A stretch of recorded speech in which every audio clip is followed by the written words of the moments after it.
Halo para omnivore, selamat datang di channel A51. Kali ini saya akan merangkum sebuah film yang berjudul Predestination. Film yang rilis pada tahun 2014 ini bercerita tentang agen rahasia yang bertugas sebagai penjajah waktu untuk membatalkan peristiwa pengeboman. Langsung saja tanpa berbacot ria, ini dia Predestination. Film diawali memperlihatkan sesosok misterius yang membawa sebuah koper dan benda satu lagi yang kita tidak tahu untuk apa kegunaannya. Di scene selanjutnya nampaknya orang yang misterius tadi sedang berusaha menjinakkan sebuah bom. Akan tetapi tiba-tiba ada seseorang yang menembaknya. Lalu terjadilah baku tembak di antara mereka hingga orang tersebut pergi meninggalkan pria misterius tersebut. Karena hal itu dirinya gagal menjinakkan bom itu hingga bom tersebut meledak di hadapannya, yang membuat sebagian tubuh dan wajahnya pun ikut terbakar. Ketika dirinya sedang kesakitan, tiba-tiba ada seseorang yang datang menolongnya dan memberikan alat itu kepadanya. Setelah kejadian itu, orang tersebut nampak dirawat di semacam ruang perawatan. Tiba-tiba dirinya didatangi dua orang pria berpakaian rapi, dan dua orang itu berbicara kepadanya bahwa ada perintah atau misi terakhir dari atasannya untuk dirinya.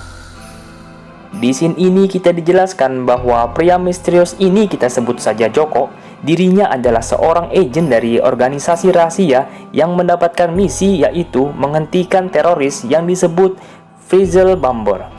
Faisal Bamber sendiri adalah seorang yang menjadi pelaku peristiwa pengeboman di berbagai tempat. Singkat cerita, setelah pulih, dirinya ditugaskan menyamar sebagai seorang bartender. Setelah itu, dirinya bertemu dengan seorang pria yang berprofesi sebagai penulis. Penulis ini pun bernama John, tapi bukan John Wick, lalu menyebut dirinya sebagai The Unmarried Mother sesuai dengan salah satu judul cerita yang ditulisnya. Setelah itu dirinya menceritakan kisah hidupnya bahwa dirinya sedari bayi dititipkan di sebuah panti asuhan dan terlahir sebagai wanita yang bernama Jane. Dan dirinya tumbuh besar menjadi gadis tomboy dan memiliki fisik yang kuat dibandingkan gadis-gadis lainnya. Hingga dirinya ditawari sebuah badan antariksa untuk menjadi astronot wanita. Tetapi sebelum menjadi astronot, dirinya harus melalui beberapa tes, baik tes secara tertulis maupun secara fisik. Dan dirinya mendapatkan nilai tertinggi dari kandidat yang lain. Sayangnya suatu hari dirinya mengalami baku hantam dengan seorang kandidat yang lain. Akibat kejadian itu dirinya pun terpaksa dikeluarkan dari lembaga tersebut. Hal inilah yang membuatnya merasa terpukul karena pekerjaan yang dia sangat impikan kandas begitu saja. Karena telah gagal menjadi astronot, untuk mencukupi kebutuhannya, dirinya pun bekerja sebagai asisten rumah tangga. Lalu pada malam harinya dirinya melanjutkan sekolahnya. Hingga dirinya pun bertemu seorang pria yang membuatnya tersepona dan jatuh cinta kepadanya. Akan tetapi pria tersebut malah pergi meninggalkannya ketika lagi sayang-sayangnya. Gonggong gak tuh? Keesokan harinya dirinya pun didatangi Pak Robertson. Pak Robertson sendiri adalah orang yang merekrutnya menjadi astronot. Akan tetapi kali ini Pak Robertson bukan menawari menjadi astronot, melainkan dirinya menawarkan Jane untuk menjadi agen rahasia. Hal itu didasari karena Jane memiliki kemampuan yang luar biasa serta tidak terikat oleh apapun seperti orang tua, anak, ataupun suami. Akan tetapi hal itu kandas lagi akibat cinta satu malam yang ia lalui waktu itu. Dirinya diketahui sedang Hamidun, anak dari pria yang ditemuinya waktu itu. Singkat cerita, setelah Jane brojol, dokter pun memberitahu bahwa dirinya melahirkan anak perempuan. Tapi kemudian dokter tersebut memberitahu hal yang mengejutkan sekaligus mencengangkan, bahwa Jane ternyata memiliki kelainan yang sangat langka, yaitu dirinya ternyata memiliki kelamin ganda, bahkan organ reproduksinya pun juga ganda serta lengkap. Dan dari itu semua ternyata ada yang jauh lebih menyedihkan lagi, karena akibat pendarahan yang dialami pasca bersalin, dokter pun dengan terpaksa mengangkat rahim miliknya. Serta dokter pun memberitahu bahwa selama operasi, dirinya beserta dokter bedah yang lain menghabiskan waktu selama berjam-jam hanya untuk mengembalikan struktur tubuhnya menjadi semula.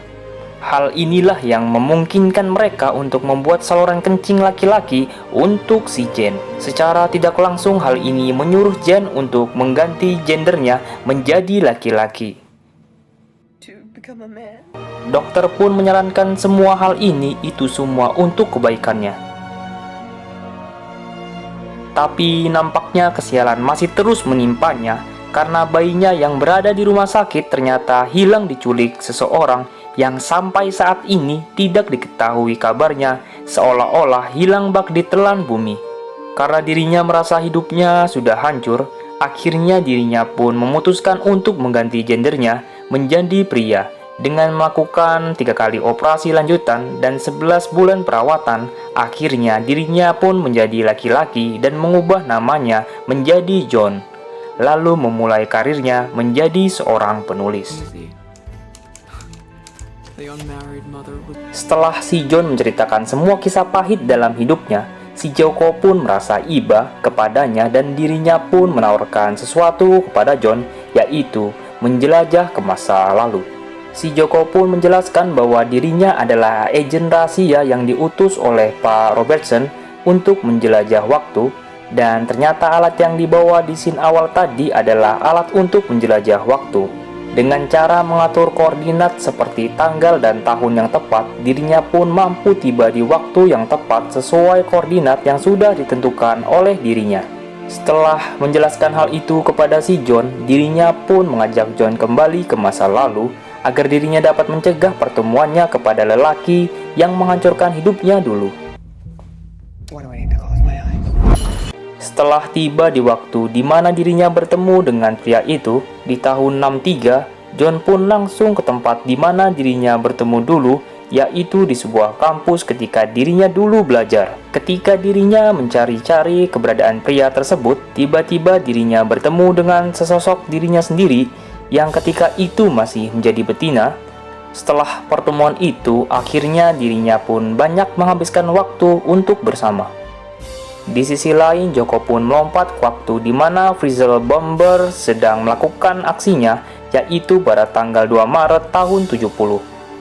Setelah itu dirinya pun mencoba mencegahnya, akan tetapi terjadilah baku tembak di antara mereka hingga akhirnya Joko pun berhasil dikalahkan oleh dirinya. Selang beberapa menit terdengar suara tembakan beserta ledakan.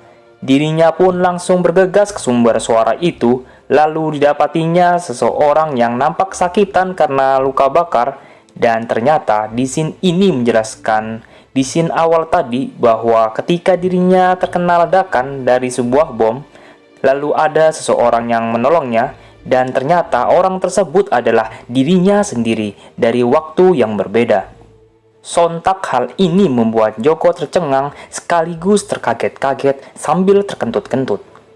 Setelah itu si Joko melompat ke waktu di mana anak Jen lahir, dan ternyata orang yang selama ini menculik anaknya si Jen adalah Joko itu sendiri. Dan dirinya lompat kembali ke masa lalu sekitar 20 tahun yang lalu, tepat pada tanggal 13 September tahun 45, lalu membawa bayi tersebut dan menitipkannya ke panti asuhan. Selanjutnya Joko pun kembali ke tahun 63 untuk menemui John. Sontak hal ini membuat John marah karena dirinya merasa bahwa selama ini Joko sudah berbohong kepadanya. Hal itu disebabkan karena pada kenyataannya bahwa pria yang menghancurkan hidupnya ketika masih menjadi wanita dulu adalah dirinya sendiri. Jadi John berpacaran dengan dirinya sendiri yang ketika itu masih menjadi betina yang bernama Jen hingga Hamidun lalu meninggalkannya. Sengklek enggak? Setelah itu Joko dan John pergi ke kantor dari organisasi yang memperkerjakan Joko. Mereka pun melompat 20 tahun ke depan, tepatnya pada tanggal 12 Agustus tahun 85. Joko sendiri membawa John bertujuan agar organisasi yang dipimpin oleh Pak Robertson ini merekrut dirinya. Karena Joko masih gagal menghentikan Frizzle Bomber, Pak Robertson pun memberikan koordinat waktu di mana Fizzlebumber beraksi kembali sebelum Joko pensiun. Lalu dirinya pun lompat ke waktu itu dan orang yang selama ini yang ia cari-cari yaitu Fizzlebumber ternyata adalah dirinya sendiri. Bingung kan? Fizzlebumber pun menjelaskan bahwa dirinya melakukan hal itu semua demi menyelamatkan ribuan orang. Contohnya saja ketika tahun 63 di sebuah pabrik senjata, para teroris tidak pernah datang ke bangunan itu karena dirinya yang meledakannya. Jika saja dirinya tidak meledakkan pabrik itu, maka teroris pun datang dan mengambil senjata yang ada di sana. Hal itu akan membuat lebih banyak lagi korban jiwa akibat teroris tersebut. Jadi lebih baik mengorbankan ratusan jiwa demi menyelamatkan ribuan jiwa. Fizzlebumber pun masih menjelaskan karena dirinya sudah lebih banyak melalui waktu daripada si Joko. Dirinya pun mengatakan jika Joko menembak dirinya, maka Joko akan menjadi dirinya. Dan hal ini akan terus terulang kembali seperti rantai yang tiada putus. Tapi jika Joko ingin memutuskan rantai paradoks ini, maka Joko harus membiarkan dirinya hidup.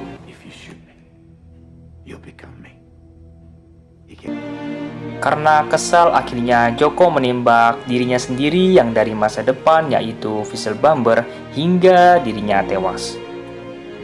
Di scene akhir kita dijelaskan bahwa ternyata Joko sendiri adalah si John yang sudah melakukan operasi wajah sebelumnya. Jadi ketika wajahnya terbakar di scene awal tadi, dirinya pun melakukan operasi wajahnya untuk pemulihan.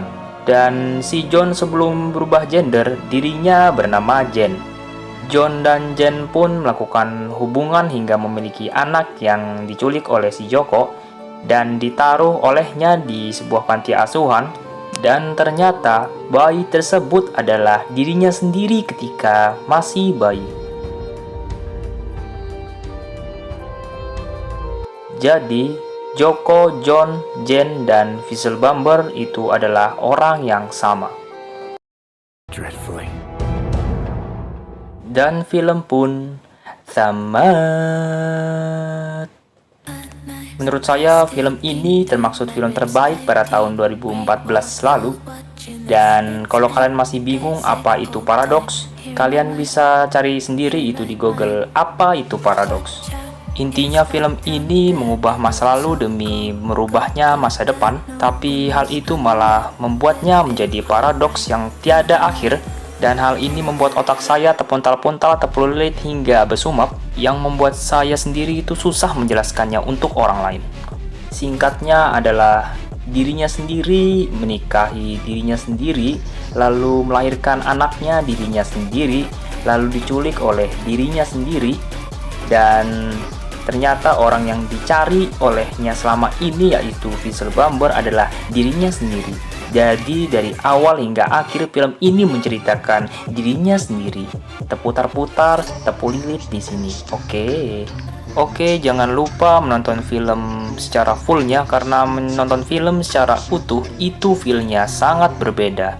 Udah itu aja dari saya karena saya semakin pusing dan otak saya bersumap. Saya pamit undur diri dulu. So, sayonara.